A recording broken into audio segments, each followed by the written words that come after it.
Hello, and welcome to Justified Jewel Podcast. I am your host, Joanne Cox, and thank you for joining us. We appreciate you being here, and we believe that this is an experience that will enlighten you and to help you make some decisions with the upcoming vote in November.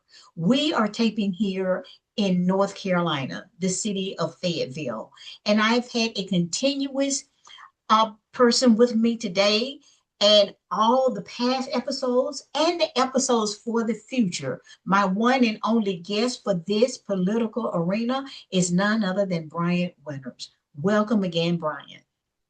Thank you for having me back, Joanne. Yes. And what are we going to talk about today? Because I told the viewers, so I hope you remember. Today, I think we should talk about protecting the planet. Yes.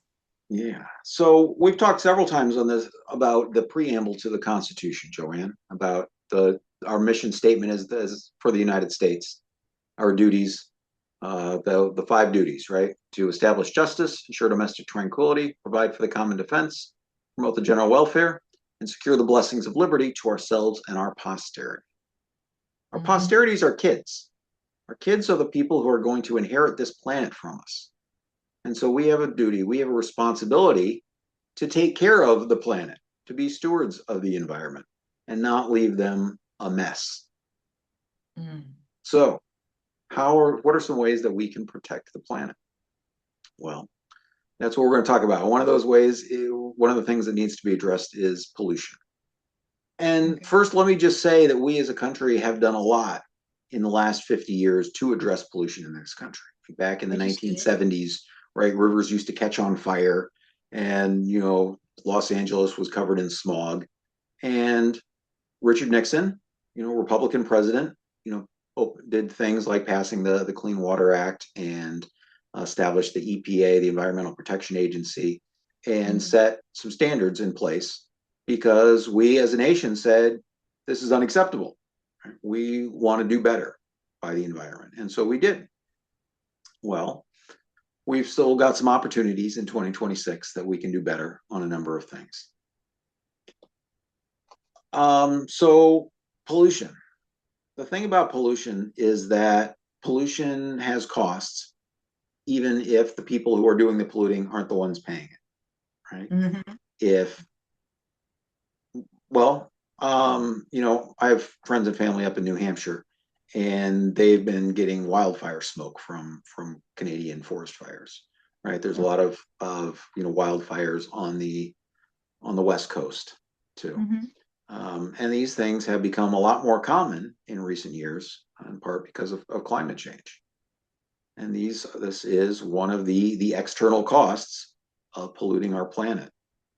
And so the Populist Act, today I want to talk about three main types of pollution. I want to talk about carbon, greenhouse gases, and methane is one of those gases. And then also about plastic. Plastic is like its own separate problem. Anything you want to add or comment there before we dig into those three things? Well, it sounded like you said three, but it's not, to me, you named four things. So what were they again? It was carbon. So yeah, I said carbon because it is a carbon fee, but it is applied to all the greenhouse gases. Oh, okay. Okay. So that's actually greenhouse gases. Yeah, Okay. yeah. I was going, it seems like I heard four instead of that. And sometimes we don't even know that we are contributing to pollution. And I think that's a big deal. And we don't realize that what does pollution look like? And how can I just be that one person to step back with that type of withdrawing from that? We know that we've had so many cars that we used to have these inspections, and it would check for Brian. You probably can help me out, but Yeah, whatever the emissions test. emission Right. test, right? And then the cars that don't have to be inspected or whatever, then they are contributing to polluting the air. Then we've got the factories that I don't know who's responsible for checking them when they have these fumes that are leading out and being exposed, and the people that are dumping big time factories that are dumping things into the water that some people have no idea what is going on and who's responsible for checking these people out. All So right. Well, how does that work? Joanna, I'm making a note here. I'm writing down that we got to do an episode about PFAS and those forever chemicals, because there's a whole section in Title 12 about addressing PFAS. So, Yes. but not today. We're going to talk about other Okay. pollution today. Okay.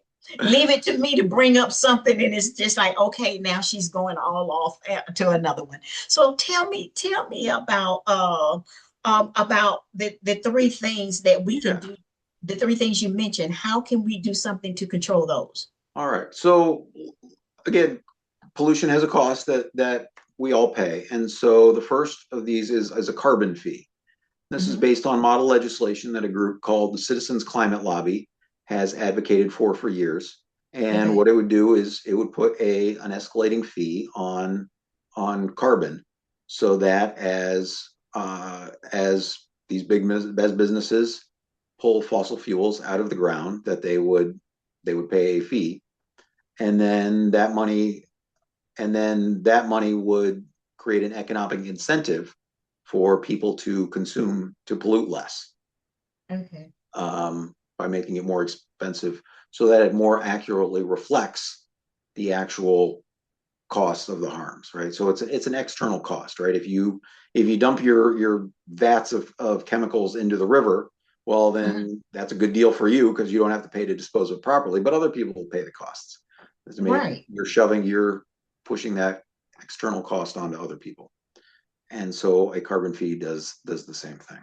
And so this model legislation would, as I said, put an escalating carbon fee, starting at $25 per metric ton, and increasing, I believe, $10 a year, each year.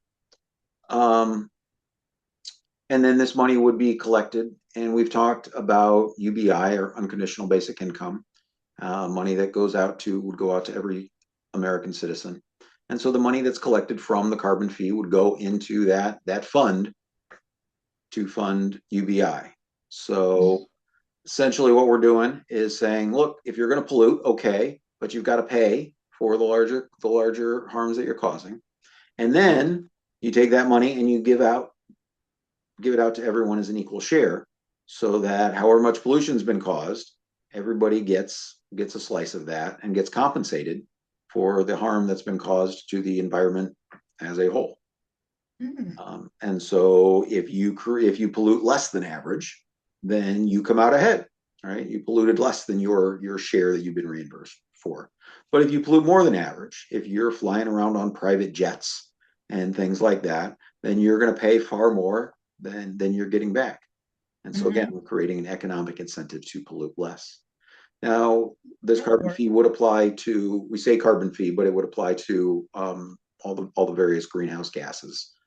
And there would also be an import tax, so that carbon intensive things like concrete and steel and products like that we're not just pushing the pollution off and saying, all right, we're going to go manufacture these things in Africa and let them do all the pollution there, and then we'll ship them over to the United States. Mhm. Then that's just shifting the problem around. So by putting an import tax on products coming to the United States, that would be the equivalent of the carbon tax, then there's no economic incentive to offshore the pollution.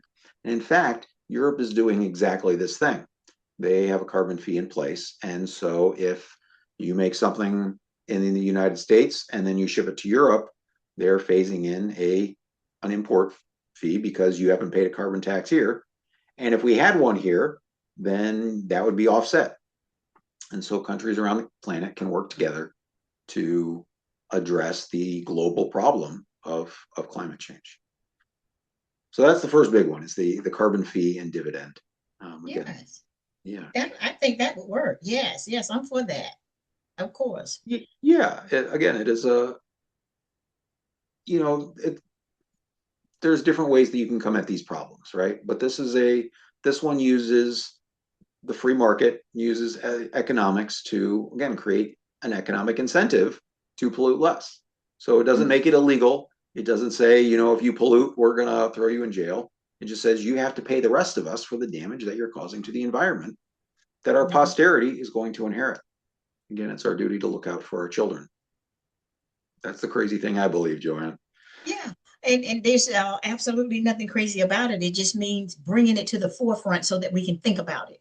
And those are things that sometimes we believe that if we don't talk about them, we don't think about them, then they don't exist. They do exist. They're causing us harm, and we're not thinking about the future of the planet. Now, Yeah. I just really, and it might not even be time for you to talk about this, but I just really want to talk about this plastic because Oh, good. I am so guilty, and I just want you to tell me, stop it, Joanne, stop it. I don't. I don't. I mean, yes, I do, but I don't want you to feel guilty about it Yeah. because I'm glad you wanted to talk about plastics next because that pairs very naturally with this.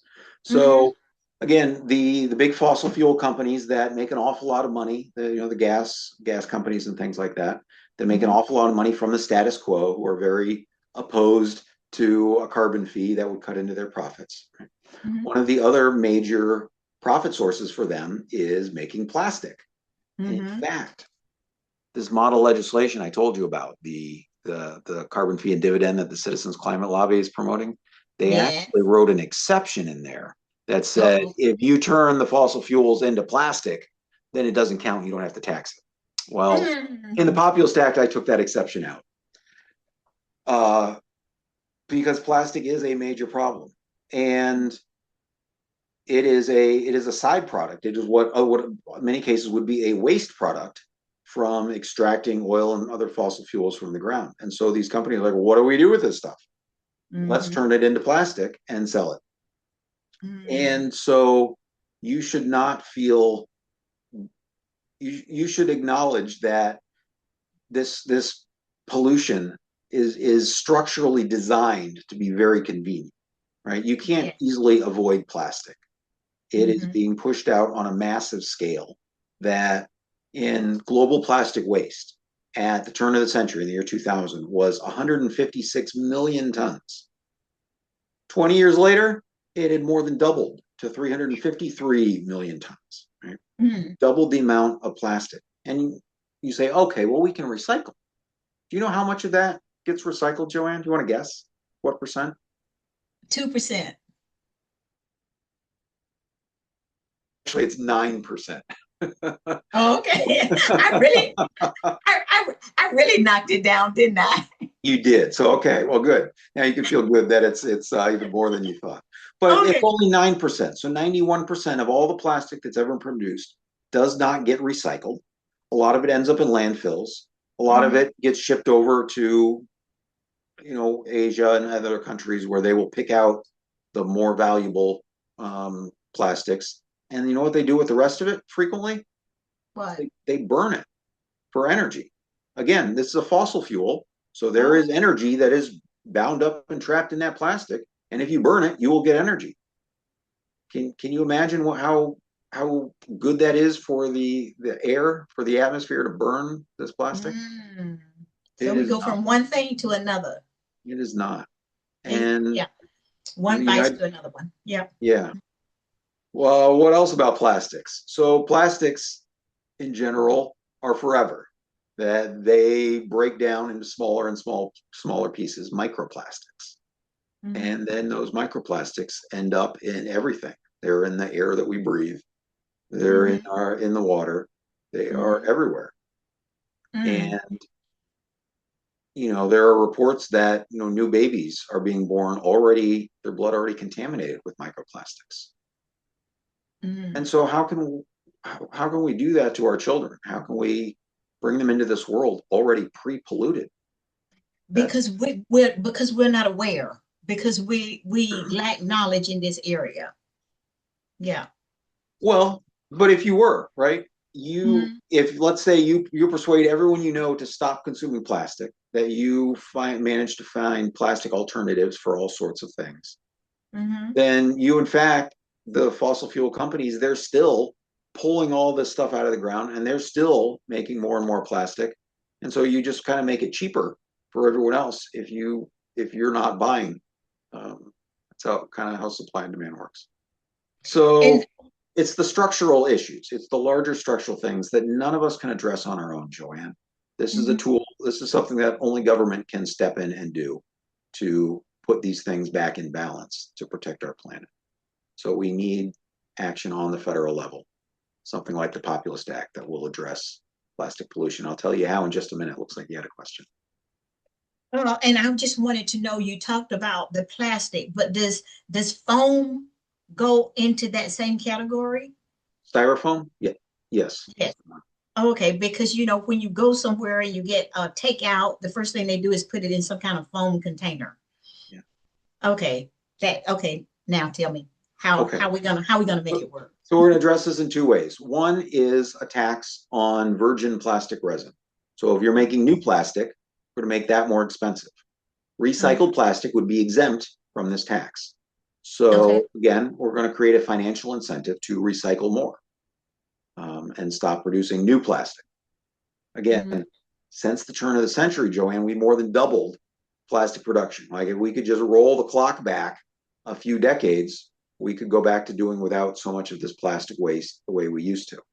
But because it's so cheap, it gets used for everything. And then again, those external costs Hmm. fall on the planet as a whole, right? Maybe you've heard of the Great Garbage Patch Mm, in the Pacific, right? yeah. Yeah. Mm, So these are things that need to be addressed. So that's one is a tax on new plastic, okay. just as a percentage per pound kind of thing.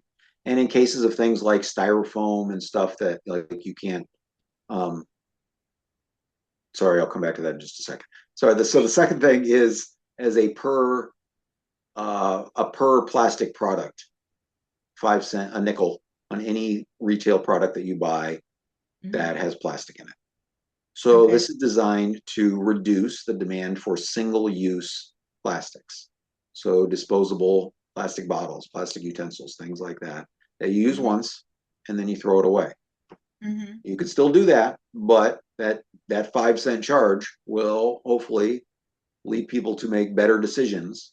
And when it comes to buying durable goods, right? If the cost of your car goes up by 5 cents because it has plastic, that's insignificant. So Hmm. um, this is a two-tiered process, right? Okay. The per pound tax on plastic in general, and then the per unit tax on each item.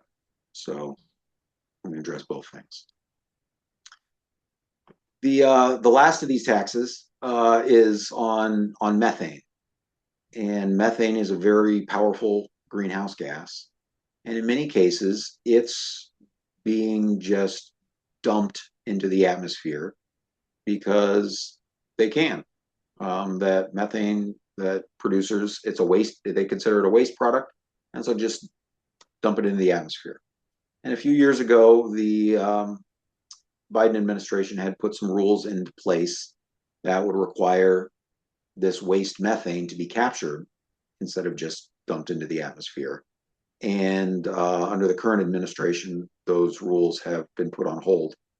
Um, and so the Populist Act would codify those rules, write them into law, and make it more expensive to waste the methane than it would be to capture it. Mm.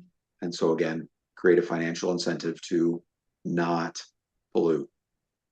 Um, yeah, so by changing the incentive structures, not Hmm. by making things crimes, but making them more accurately reflect the real economic costs on the rest Hmm. of us. Yes. We can try and change the behaviors in a way that companies will look for ways to avoid using plastic so they don't have to pay an extra nickel for every plastic fork and every plastic spoon and every plastic knife. Hmm. They will look for more durable ways to do things, to switch back to reusable glass bottles, perhaps, Hmm. that this country used to use Hmm. and have a much lower, environmental footprint, as opposed to just again constantly wasting and disposing of things. Yes. And it's protecting the planet and looking out for our future generation. And we don't think of that when we pick up bottled water or the styrofoam carryout. But now that you're bringing this to the forefront, that I'm believing that people will watch this more than once so it sinks in to just say, I want to be a part in this evolution and I want to save the planet and I want to leave something for my great great grandchildren as well. And so this is Absolutely. what this is all about. It's just being knowledgeable. And this is a conclusion to this particular episode. But Brian is going to lead us out to let us know what the next episode is going to be on. Yeah, Brian? you can find more about these pollution fees in Title 12 of the Populist Act. And I think next time, Joanne, we're going to talk about government surveillance. Ooh, I want to talk about that. Yes, that's going to be really hard for us to do in that short amount of time. But again, thank you, Brian, for being here. Thank you, viewers, for connecting with us. Thank you for all of the people that have subscribed and will continue to do so. But this is Justified Jewel podcast, and I am the host, Joanne Cox. I'll see you next time.